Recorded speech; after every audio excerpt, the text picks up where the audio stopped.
Slack your rope, hangman, slack it for a while. I think I see my father coming, riding many a mile. Father, have you brought me hope, or have you paid my fee, or have you come to see me hanging from the gallows tree? I have not brought you hope, I have not paid your fee. Yes, I have come to see you hanging from the gallows tree. Slack your rope, hangman, slack it for a while. I think I see my mother coming, riding many a mile.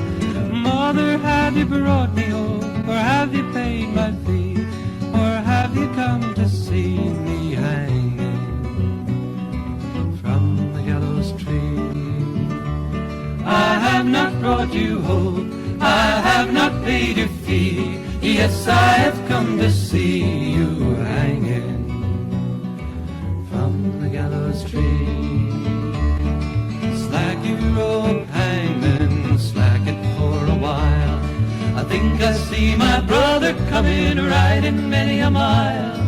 Brother, have you brought me home, or have you paid my fee, or have you come to see me hanging from the gallows tree?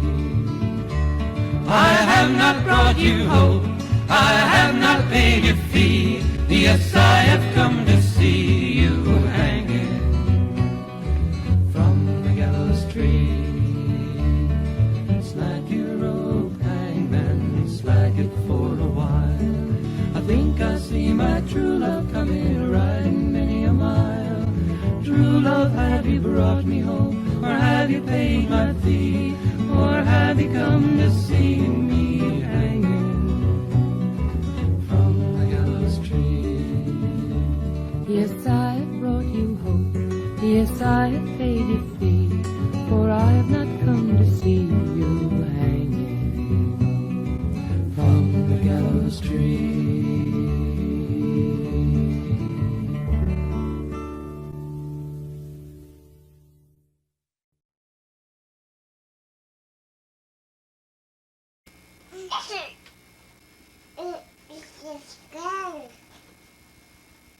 Guess that goes what? What? Oh yeah? Oh guess what? Yeah? Okay, I'll translate that later. Or you can when you grow up, okay? Guess.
What is the primary role of a parent? Betsy, you want to take that one, and then Barbara, tell me your opinion. First I should just behind the belief is that our thoughts affect our reality, we create our own reality, and that possibilities are endless, and it's ultimately our choice. And I was bombarded, like I was getting very caught up in the developmental stages of my daughter as it related to, is she doing her colors properly? Can she count? Does she roll over when she's supposed to? And I forgot to look at, I wasn't looking at the emotional and spiritual development of my child. And I realized that to me, that probably was more important.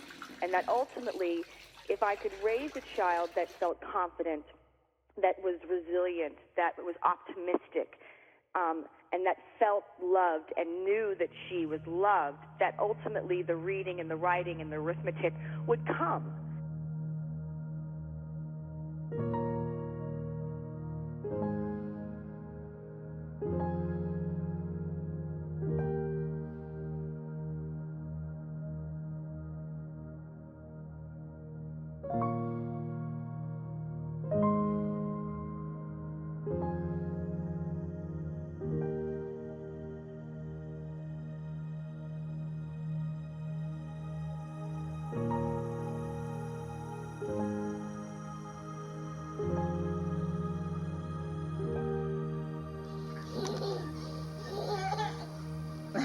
Dump your sister.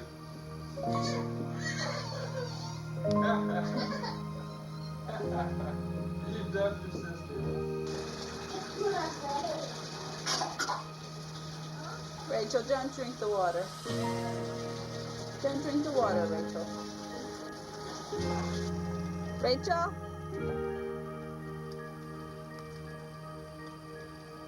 Rachel?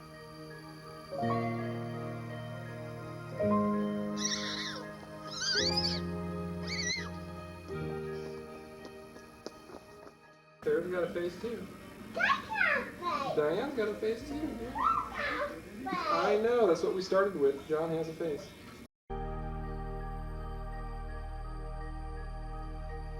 I've always felt as if we're drawn to finding intrinsic identity, whether or not we have a faith in a God or a religion to follow. People who are always afflicted with obsessive contemplation will look for patterns in the world around them to feel connected. I know that I do that.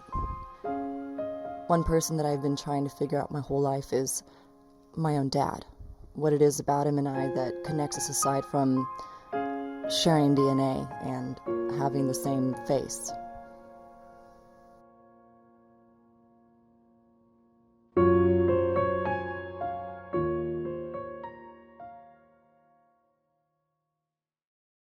Where's Leia? Where's Leia? I don't see her. There she is. You're a ham. Yes, you are.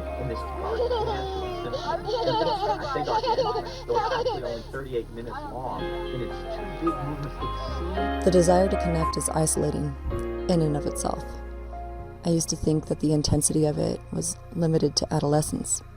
But the older I get, the more I'm realizing that it's always there and the complications never go away. The only thing we can do about it is to find some way to transcribe the mechanics of our perception. Though, even when we do, the outcome doesn't always make sense.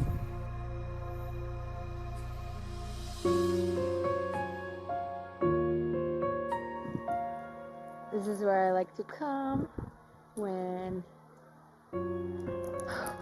I'm sad or lonely or any of those kinds of feelings. And I like to talk to God here because nobody comes up here. And right now it's snowing. Not even I come up here when it's see?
Welcome back. This is the Dr. Zoe Show, and I am here with my guest, Melissa Maimoni, and I'm just so excited to be talking to her about a difficult topic. We're going to be talking about depression, but we're going to be talking about reframing some negative things in our life into positive. I sort of had this sneaking suspicion that something was wrong with me, and I couldn't quite put my finger on it, and I probably couldn't even articulate it into words as I was growing up. But like you said, the body and the mind are integrated, and my mind really started to become convinced that there was something really wrong. Pivotal moment in my life where I started to learn that depression is part of my makeup, and I was hoping that it would be part of my past. Yeah. It has become and has continued to be part of my present. Thank you so much for sharing that story. And as a clinician, me hearing that, you kind of embody the genetic description of depression. And I've talked before about sometimes it is really chemically genetic in your body, and that's a totally different depression from a type that will come up because of a life transition or because of other things that might be going on in your life. Can you tell me about how you got to a point where you were able to reframe it? I had come to a faith that was deep and abiding in my life, so I had a foundation that felt very sure. And then I started to struggle again. And I was so disoriented. Why am I struggling? Yeah. And I fought it and I fought it, and I felt a tremendous sense of shame about it. A lot of times people either wanted to give me a lot of advice, and they were like, well, you just need to believe in God more, or you need to have more faith, or you just need to appreciate what you have. I wished that all those things would make me feel better, but they didn't. Right. But at the end of the day, I really think acceptance was what turned my life around. I do apologize, sir. It appears as though one of our guests has grown a little bit ill in the head. Well, I'll have everything taken right away, sir. I'm sorry.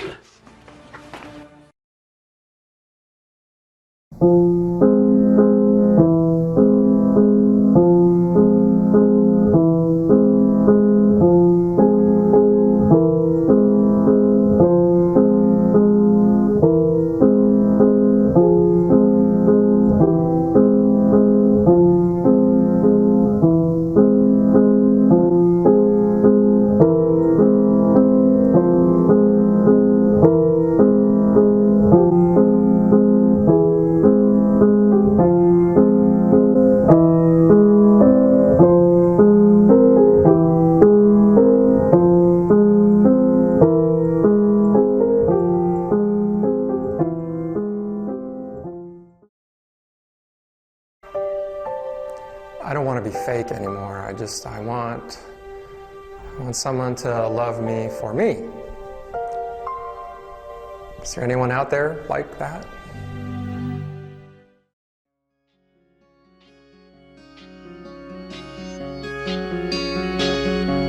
He was a most peculiar man. That's what Mrs. Reardon says, and she should know. She lived upstairs from him. She said he was a most peculiar man.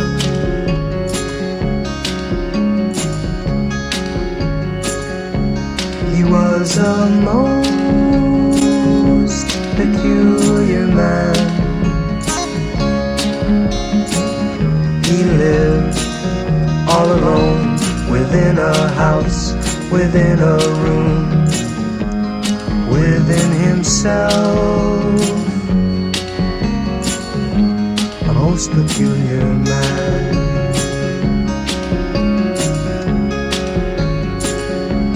He had no friends, he seldom spoke,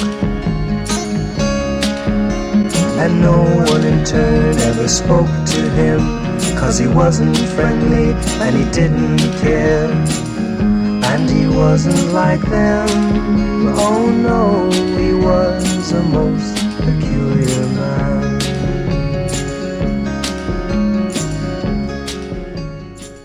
Since I can remember, I've had some unrelated questions that I felt may forever go unanswered. until they arose to be more parallel than I thought. I wanted to know what was wrong and why I couldn't change. Why do I feel like having 52 different masks to wear is lonelier than being one consistent character? And why is life an ever so cryptic journey of figuring out if I carry any similar personality traits from my father? I found the answer to all of them. And all the people said, what a shame that he's dead. But wasn't he a most peculiar man?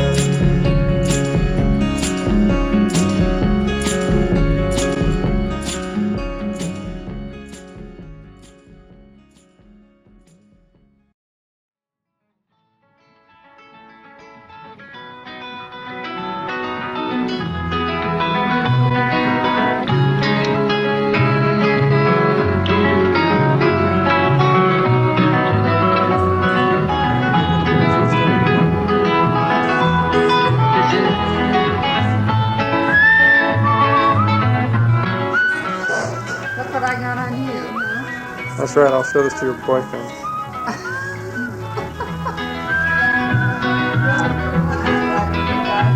Well, it ain't no use to sit and wonder why, babe. It don't matter anyhow. And it ain't no use to sit and wonder why, babe.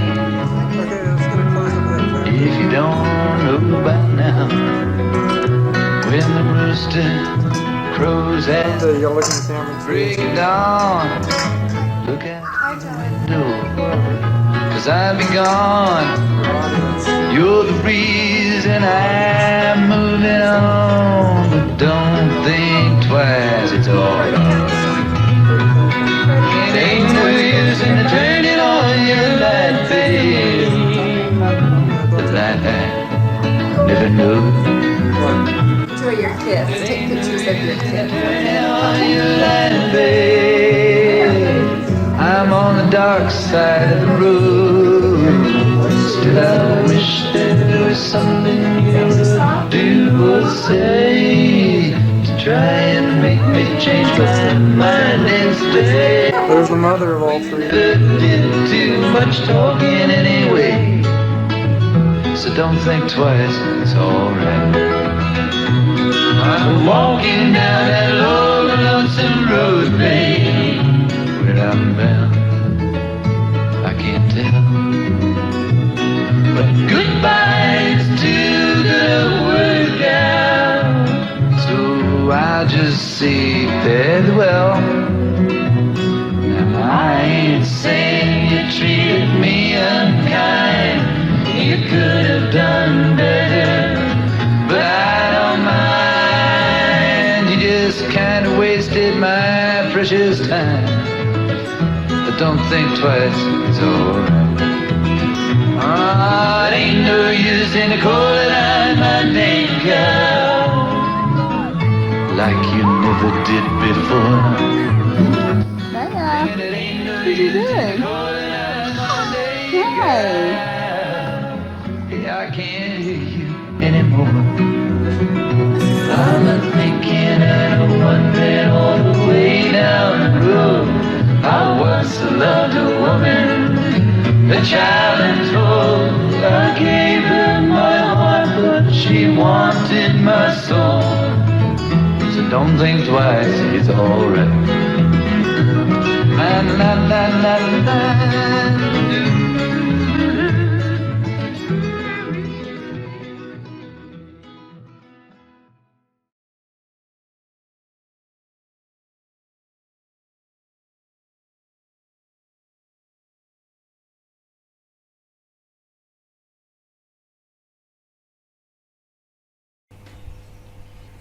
I am a poor wayfaring stranger, traveling through this world alone.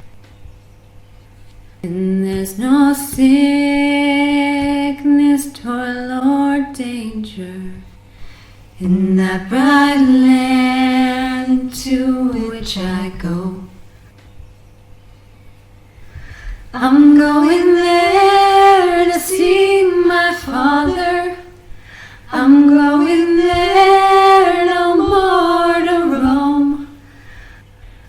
I'm only going over Jordan. I'm only going over home. I know dark clouds will gather around me. I know my way is rough and steep. Yet beautiful fields lie just before me, where God's redeemed their vigils keep.